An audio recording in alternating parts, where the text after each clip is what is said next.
5 top reasons why the Uganda women naked in their village. Uganda is a landlocked country in East Africa.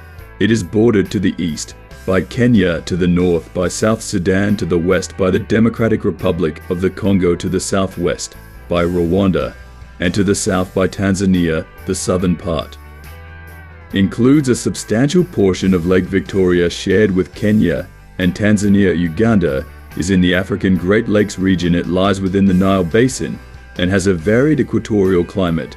As of 2024, it has a population of over 49 million, of which 8.5 million live in the capital and largest city. Kampala, Uganda is named after the Buganda Kingdom, which encompasses a large portion of the south, including Kampala, and whose language Luganda is widely spoken. The official language is English.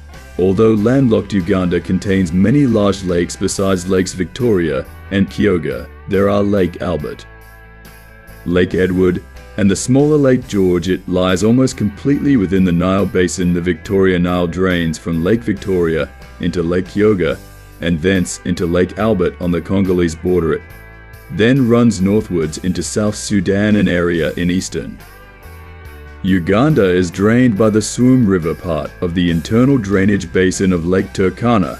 The extreme northeastern part of Uganda drains into the Lotikipi Basin, which is primarily in Kenya. The currency of Uganda is Uganda shilling. The economy of the country relies on agriculture, oil and gas, tourism. Amongst others, Uganda has over 40 ethnic groups, each with its own distinct culture, language, and traditions. Some of the main ethnic groups in Uganda include Baganda, who are 16% of population, Central Uganda Banyankole, 10% Southwestern Uganda Busoga, 8% Eastern Uganda Bakiga, 7% Southwestern Uganda Baji, 6% Eastern Uganda, and other ethnic groups. Uganda's ethnic diversity has contributed to its rich cultural heritage, with over 40 languages spoken across the country. Here are the top 5 reasons why the Uganda women are naked in their village. 1. Beauty and aesthetics. Beauty and aesthetics in Uganda are shaped by cultural, social, and historical contexts. Some traditional beauty standards include scarification. Tribal marks and scars signify beauty, strength, and cultural identity. Body painting. Traditional designs and patterns adorn the body for ceremonial and social events. Unique hairstyles like braids and dreadlocks showcase cultural heritage. Beads, cowrie shells, and other natural materials decorate the body. Women in Uganda go naked because curvaceous figures, voluptuous bodies are often associated with fertility and beauty. They display their dark skin, embracing natural skin tone and rejecting colonial beauty standards. Beauty practices such as traditional makeup, natural ingredients like plant extracts and clay skin care, herbal remedies, and natural oils for skin health, hair care, traditional styling and maintenance techniques. Traditional dance, elegant movements in nakedness showcase cultural beauty. 2. Spiritual significance in Uganda. Nudity or semi-nudity holds spiritual significance in various cultural and traditional contexts. Nudity signifies purity and cleansing. Nudity symbolizes spiritual purity and cleansing in some initiation rites. Nakedness represents harmony with nature and the divine and connection to nature. In Uganda culture, nudity honors ancestors and the spiritual realm. Nudity or semi-nudity facilitates communication with the divine. Nakedness marks transitions, renewal, and spiritual growth among Uganda women. For example, Bajisu peoples, Imbalu ritual male circumcision and nudity symbolize spiritual transformation. Banyankole peoples, Mpako ritual female semi-nudity represents spiritual growth. Baganda peoples, Kwanjula ritual brides minimal clothing signifies spiritual purity. 3. Cultural expression in Uganda. Cultural expression of nudity varies across different cultures and regions, reflecting the country's rich cultural diversity. Traditional dances like Ekazino Bajisu people and Mwaga Banyankole people feature minimal clothing or nudity. Music and dance festivals such as the Nyayesh festival showcase cultural expressions of nudity. Traditional art forms like wood carvings, pottery, and paintings depict nude figures. Batwa communities' traditional crafts such as basket weaving feature nude designs.